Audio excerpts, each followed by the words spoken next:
The air in the living room felt thick, like it was holding its breath. My fingers trembled as I clutched the phone. Its screen glowing with a video paused at a moment that had already carved a hole through my chest. The timestamp read 2:17 a.m. last night, outside a bar I'd never heard of.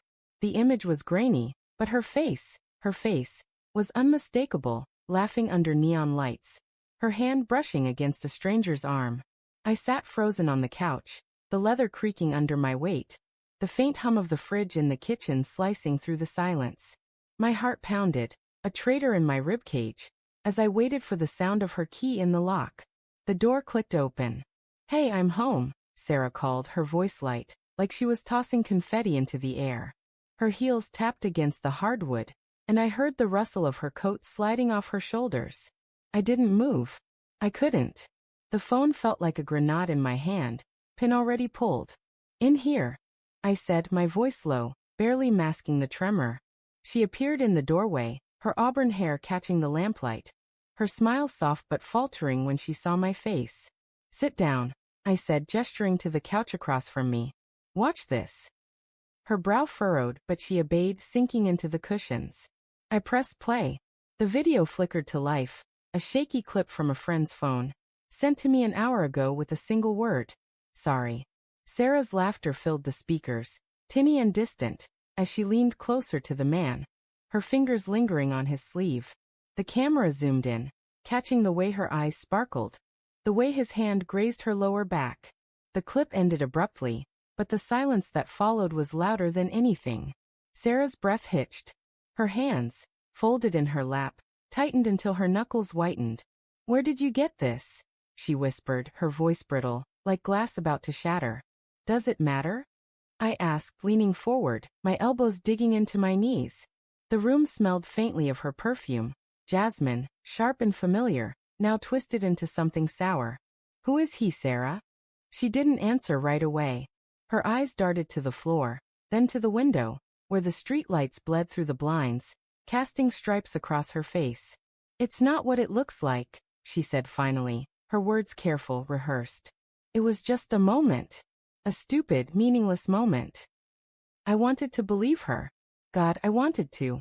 For 12 years, we'd built a life together. Lazy Sundays with coffee and crosswords, her head on my chest during late-night movies, the way she'd hum off-key in the shower.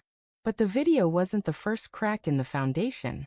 There'd been late nights at the office, her phone face down on the counter, the way she'd started locking it with a passcode she never shared. Small things, easily explained away. Until they weren't. "Tell me," I said, my voice cracking. "Tell me everything." She swallowed, her throat bobbing. "His name's Ethan. He's just a coworker. We were out with the team, celebrating a big project. I had too much to drink, and she stopped, pressing her lips together, as if the truth might slip out if she wasn't careful. "And you what?" My voice rose, sharp enough to cut through the haze of her excuses. "You let him touch you? You laugh like you were happy, Sarah. Like you were alive in a way you haven't been with me in months."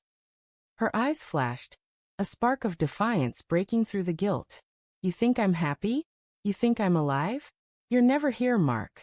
You're buried in your work, your laptop, your endless meetings. When was the last time you even looked at me? Really looked?" Her words hit like a slap, but they didn't erase the image burned into my mind. Her hand on his arm, her smile brighter than I'd seen in years. "So this is my fault?" I said, standing now, pacing the room. The floorboards groaned under my steps. "You're blaming me for you sneaking around?" "I'm not sneaking," she snapped, rising to meet me. Her cheeks were flushed, her eyes wet with unshed tears. "It was one night. One stupid, drunken night. I didn't sleep with him, Mark. I didn't even kiss him." "Then why does it feel like you did?" I stopped, my hands clenched at my sides. The room seemed to shrink, the walls pressing in, the air heavy with the weight of everything unsaid. I thought of the late-night texts she'd dismissed as work stuff, the way she'd started wearing that red lipstick again, the one she used to wear when we were dating.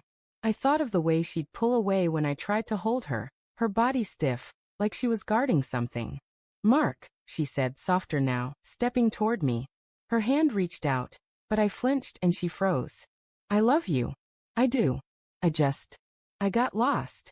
I felt invisible, and he saw me. Her words twisted the knife deeper.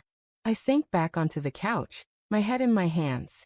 The room was too quiet now, the kind of quiet that screams. I remembered the early days when we'd stay up all night talking, when her laughter was mine to keep. How had we gotten here? When had I stopped seeing her? Say something, she pleaded, her voice barely above a whisper. I looked up, meeting her eyes.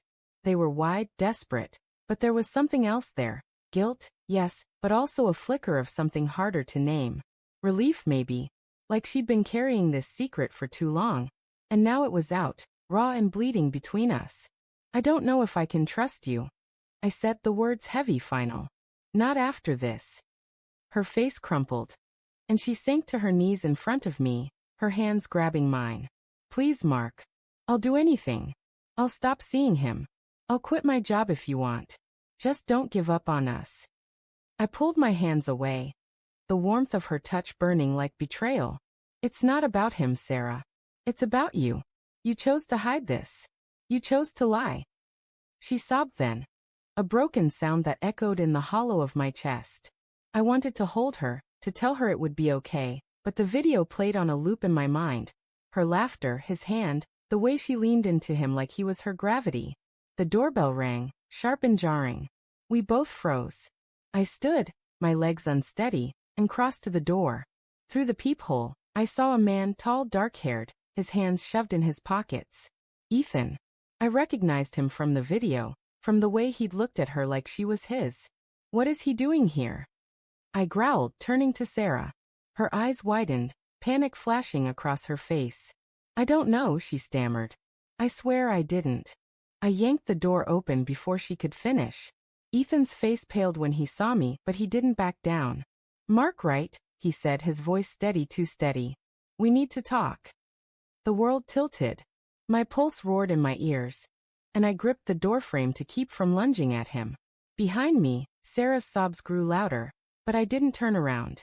I stared at Ethan, at the man who'd stepped into my life without permission, and I realized the truth wasn't in the video. It was here, in his eyes, in the way he stood too close to my door, too close to my wife. Get out, I said, my voice low, dangerous. But he didn't move. And in that moment I knew, whatever came next would break us all.